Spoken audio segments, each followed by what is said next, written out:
Special और सबसे जरूरी बात में से एक, मेरे सभी जर्नलिस्ट से जुड़े हुए गुना और आसपास के परिवार के साथियों को भारत जोड़ो न्याय यात्रा में आमंत्रित भी करने आया हूं और सहयोग हमारा करें, इसकी भी मैं आग्रह करता हूं और आप सबका मैं स्वागत भी करता हूं। साथियों, ये बिल्कुल सही है कि देश में 10 साल से भारतीय जनता पार्टी की जो सरकार बनी, नरेंद्र मोदी जी पे देश के आम नागरिक ने जो भरोसा किया, जो 2014 के चुनाव में जिन बातों को लेकर नरेंद्र मोदी जी ने एक न्यू इंडिया की बात की थी, अच्छे दिन की बात की थी, मैं मानता हूं कि उसमें जो उन्होंने मोदी गारंटियां दी थी, जिसमें 2 करोड़ रोजगार की भी बात थी, किसानों की डबल इनकम की भी बात थी, 15 लाख की भी बात थी, काले धन की भी बात थी, जो एक अलग तरह का इंडिया, जिसमें विश्व में ऐसा, जिसमें चाइना भी डरे लाल आंख करके, पाकिस्तान को भी हम थर्रा दें, इस तरह की एक फिनोमा बनाकर जो वोट लिया गया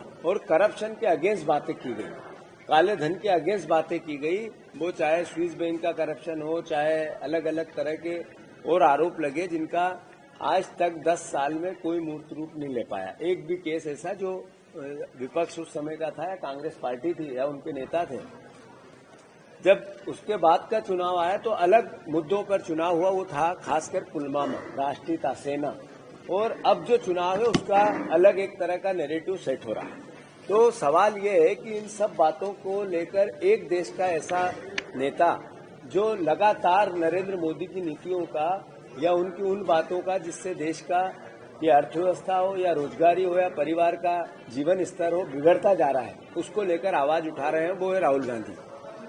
देश की 200 साल के इतिहास की एकमात्र ऐसा व्यक्ति है जिन्होंने कश्मीर से कन्याकुमारी तक पैदल यात्रा करके प्रेम की बात की, प्यार की बात की, मानवता की बात की, धर्म की बात की और धर्म की मानवता की रक्षा की बात की। मैं समझता हूं कि ऐसे में आज भारत जोड़ो न्याय यात्रा एक पॉलिटिकल मोटिवेशन इस बात का कि जो लोग आज बेरोजगार है, ऐसा एक परिवार नहीं बचा जिसमें बेरोजगारी की परेशानी न हो, ऐसा एक परिवार नहीं बचा जिसमें खासकर जर्नलिज्म के हमारे परिवार के साथी जो महंगाई के चाबुक नहीं खा रहे हो, एक परिवार नहीं बचा जिसने देश की वो सरकार के द्वारा दी हुई यातना जो अलग अलग तरीके से उसके परिवार पे असर कर रही है।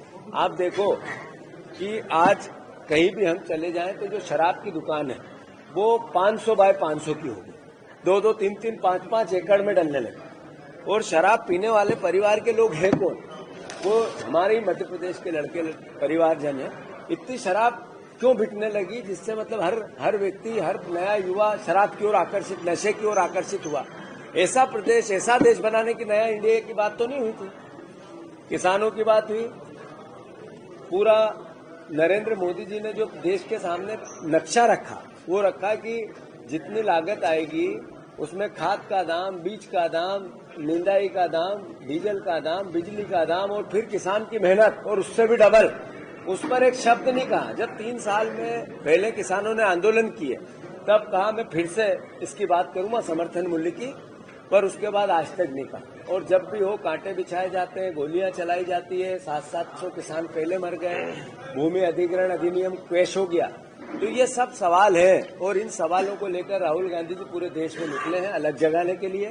वो भाषणों में अपने बार बार कहते हैं कि आपको जागना पड़ेगा, जनता को जागना पड़ेगा, नए युवा को जागना पड़ेगा, जर्नलिज्म के साथियों को भी अपने धर्म का एहसास करना पड़ेगा। मैं मानता हूं संकट में है, जर्नलिज्म भी संकट में इस नाते है कि जो पत्रकार है बहुत ईमानदार है, जर्नलिस्ट है जो अपना सब कुछ देता है, फिर भी मीडिया हाउस का जो रेवेन्यू मॉडल है वो सरकार पे डिपेंड हो गया। सरकार पे डिपेंड होना यानी इसके अपने आप में वो न्याय नहीं कर पाता है। तो ऐसी स्थिति में हमारे जर्नलिस्ट भाइयों के लिए भी आने वाला जो दायित्व है उनका लोकतंत्र को जिंदा रखने का, लोकतंत्र को ताकतवर बनाने का, विपक्ष को मजबूत रखने का, उसमें कहीं न कहीं कमी आ रही है और इससे ही विपक्ष कमजोर भी होता है। तो मैं मानता हूं सबकी चुनौतियां बड़ी है और राहुल गांधी जी ऐसे सारे सवाल उठाकर देश में निकले हैं। गुना भी आ रहे हैं 3 तारीख को, 4 तारीख को। तो मैं आप सबसे आग्रह करता हूं, आप आमंत्रित हैं और उसमें हमारा सहयोग करें और आशा करता हूं कि लोकतंत्र के इस मजबूती के अभियान में लोकतंत्र को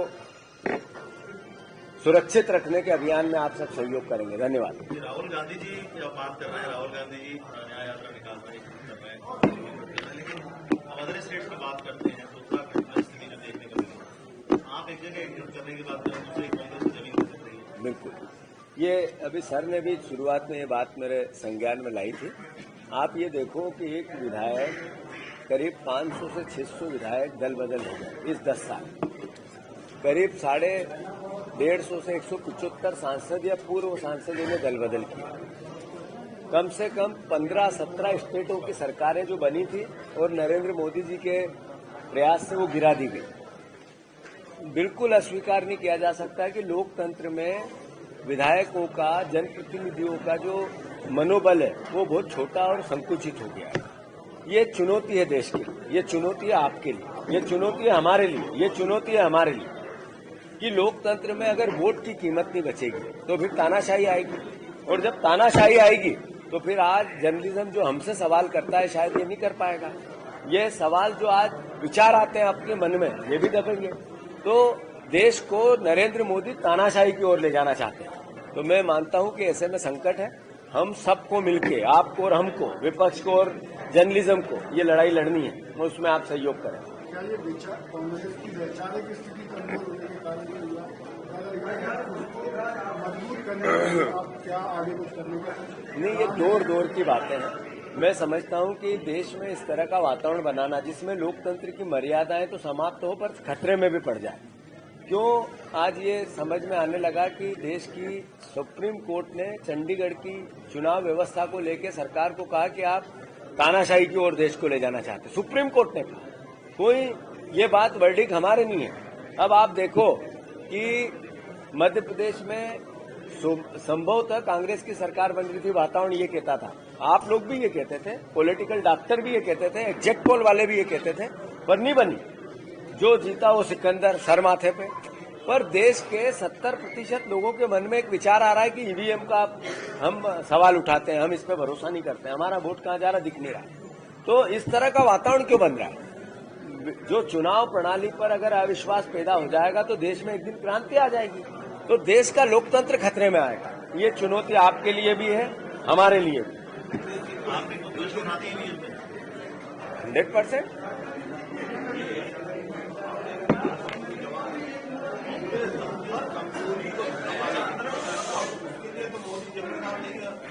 आपका हिमाचल प्रदेश के एमएलए वोटिंग कर रहे हैं और चले जाए, हिमाचल प्रदेश से 6 एमएलए चले गए। इससे पहले 17 राज्यों में जो सरकारें बनी थी वो उसमें से एमएलए ने दल बदल कर लिया। कई कारण हो सकते हैं, उसमें मध्य प्रदेश भी एक था। सवाल ये है, हमारी विचारधारा के हमारे एमएलए ने अपनी आस्था को खोया, मानता हूं, पर ये खोया क्यों? कारण क्या था? कारण था नरेंद्र मोदी, देश का प्रधानमंत्री। बीजेपी के प्रधानमंत्री नहीं है नरेंद्र मोदी, देश के प्रधानमंत्री। देश का प्रधानमंत्री देश को गर्त में ले जाने की कोशिश करे, तब देश का आम नागरिक और देश का देशभक्त पत्रकार और देश का देशभक्त विपक्ष, तीनों को जागना पड़ेगा। दौर वही है, जागो। राहुल गांधी बार बार कह रहे हैं जागो, आप लोगों को भी कह रहे हैं। धन्यवाद। आपके जितने भी जन संगठन है, चाहे एनएसयू हो, युवक कांग्रेस हो, इनकी मतलब ये केवल जिंदाबाद मुर्दाबाद नहीं, बात ये बिल्कुल सही, ये मैं सवाल समझ गया। हाँ, ये सवाल समझ गया कि आपने कहा कि आप आपकी पार्टी को मजबूत करने के लिए क्या कर रहे हैं, और उसके बीच में भी ये सवाल कर रहे हैं कि इतने सवाल है तो फिर बीजेपी जीतती क्यों है और आप हारते क्यों हैं? दोनों बात सत्य है। मैं मानता हूं कि हम सारी आरोप प्रत्यारोप हमारे विरोधी पे नहीं डाल सकते। अगर इतना होने के बाद भी वो जीत रहे हैं, रावण जैसा अहंकार रखने के बाद भी अगर वो लोकतंत्र में जगह पा रहे हैं, तो इसका मतलब है हमें भी सुधार करने की आवश्यकता है, अपनी पार्टी को स्ट्रेंथन करने की आवश्यकता है, नए तरीके से पार्टी को मूव अप करें और इस तरह की राजनीति के लिए अपने आप को तैयार करें। नेचुरल है, ज्यादा सर्दी आती है तो ठंड का लायक बच्चा कैसे बने, शरीर कैसे बने, गर्मी होती तो गर्मी लायक, इस लोकतंत्र के लिए कांग्रेस कैसी बने वैसी बनाएंगे। धन्यवाद। जांच के लिए काफी युवा नहीं, बात फिर वही बात, मैंने बात सही है, मतलब ये जर्नलिज्म में एक सवाल आया कि परीक्षाओं में धांधली हो रही है और बीजेपी की सरकार कर रही है। मोहन यादव से पहले शिवराज जी ने भी ऐसा ही किया और अब वही परिपाटी चल रही है। तो विपक्ष अपना काम कैसे करेगा? हमने विधानसभा में उठाया, हमने इसकी कई रैलियां निकाली, हमने कोर्ट गए, कोर्ट में डिसीजन लिया और फिर जो मीडिया थी जितनी ताकत से हमारे साथ रहना था उसमें थोड़ी थोड़ी, क्योंकि रेवेन्यू मॉडल है, कमी आई। तो विपक्ष को ताकत तभी मिलेगी जब इसका पत्रकार अपने मीडिया हाउस को डराने लगेगा। ध्यान रखो। इस साल शिवराज सिंह जी, इस साल आज क्या स्थिति है शिवराज सिंह जी की? नहीं, मैंने बता दिया भाषण में। अब मेरा निवेदन है, लोकसभा में इस बार कांग्रेस पार्टी ग्वालियर चंबल की, चूंकि हम बात कर रहे हैं, मैं 3 दिन से 4 दिन से अभी हूँ, इससे पहले 4 दिन था, हर लोकसभा में गया। मैं मानता हूँ गुना से लेके मुरैना, ग्वालियर और भिंड, इसमें से 3 सीट कांग्रेस हर हालत में जीतेगी। मेरी जो बात थी वो यही से